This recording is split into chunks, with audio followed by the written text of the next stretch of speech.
back Gotham City and stay tuned, because tonight we have an exclusive debate on one of the hottest topics, the truth about 9/11, between our very own Charlie Sheen and the President of the United States of America. Now let me welcome my longtime friend, Mr. Charlie Sheen.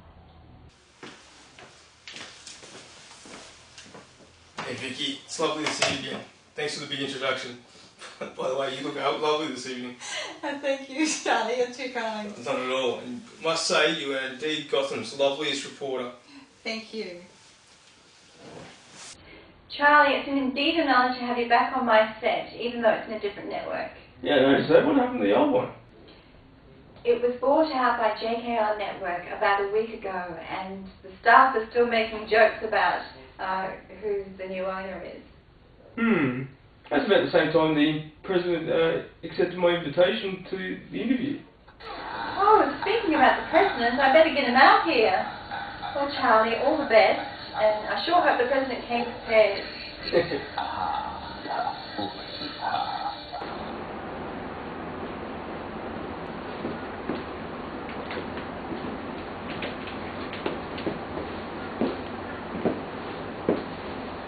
Thank you, Victoria. Thank you for having me on the show tonight.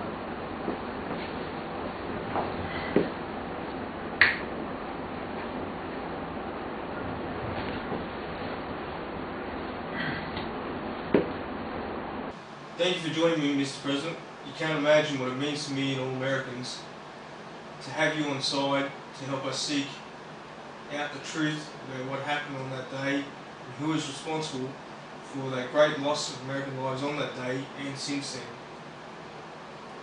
Thank you, Charlie. I too feel that it's important to put this to rest once and for all.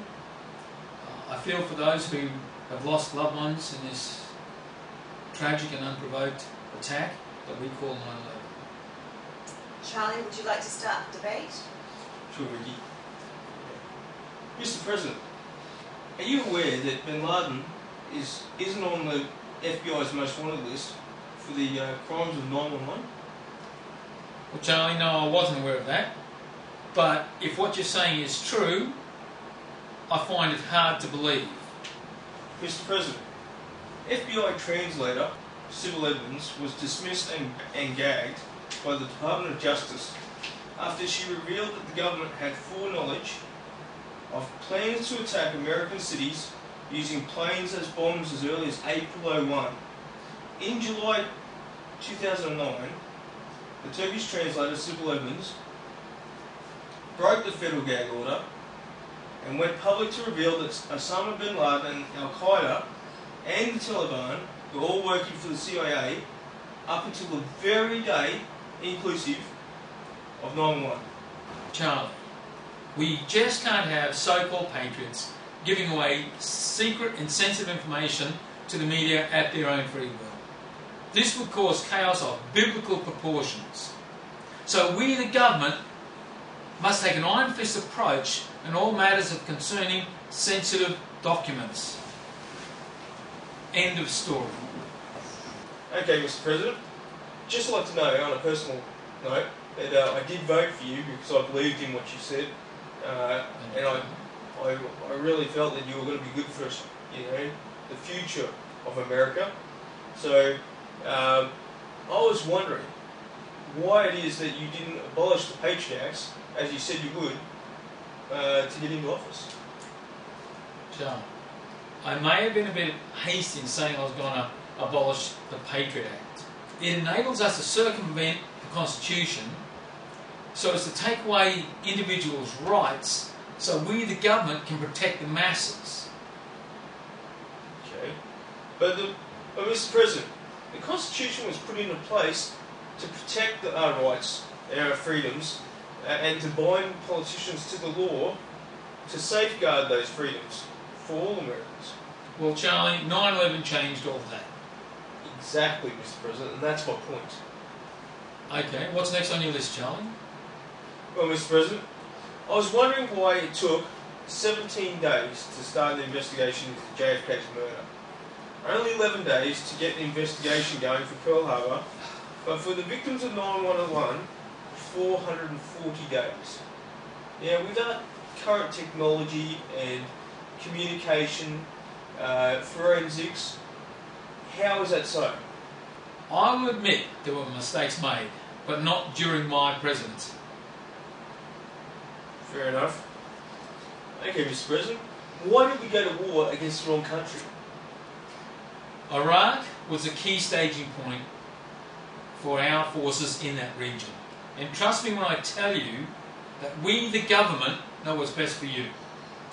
Look, Martin. It's Charlie. Oh, excuse me, Mr. President. That's a great ringtone. Whose is it? I'll on the TV, Mr. President. I got it. Infowars.com. Hello. Are you alright, Mr. President? Yeah, Alex. Someone get me a towel, please. Alex, I'll call you back. We'll just go to a break. A little bit.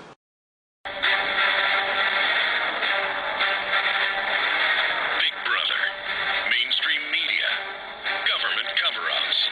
You want answers? Well, so does he.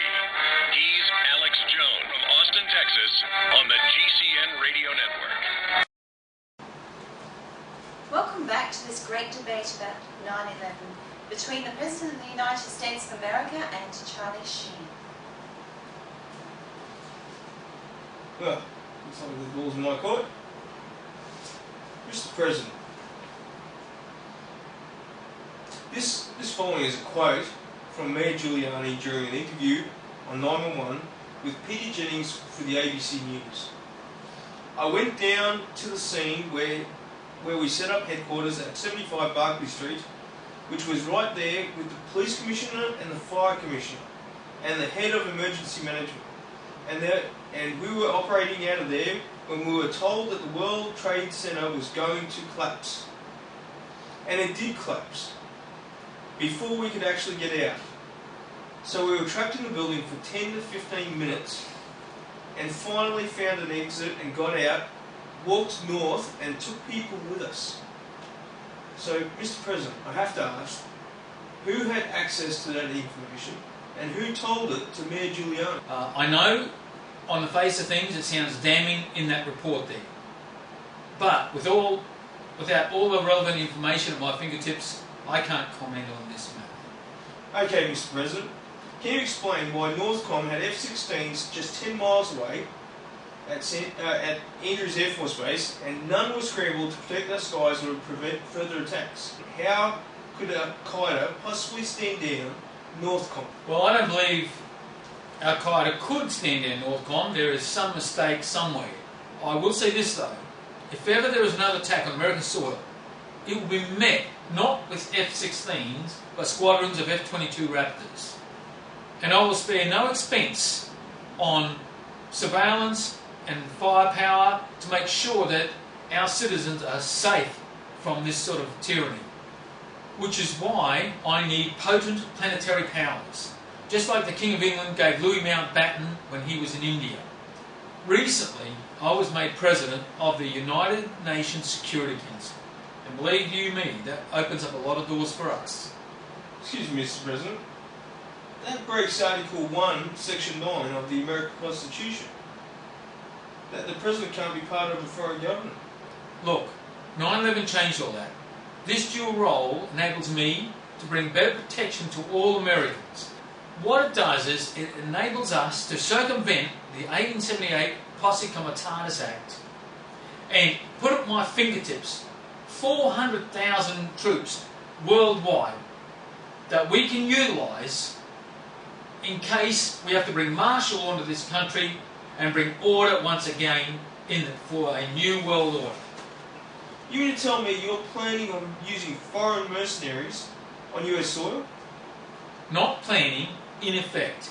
Right now we have exercise NLE-09 operating, and we have those troops in our country right now from about 14 different nations. Look, it's starting to get a bit hot in here. Can someone open the GD window?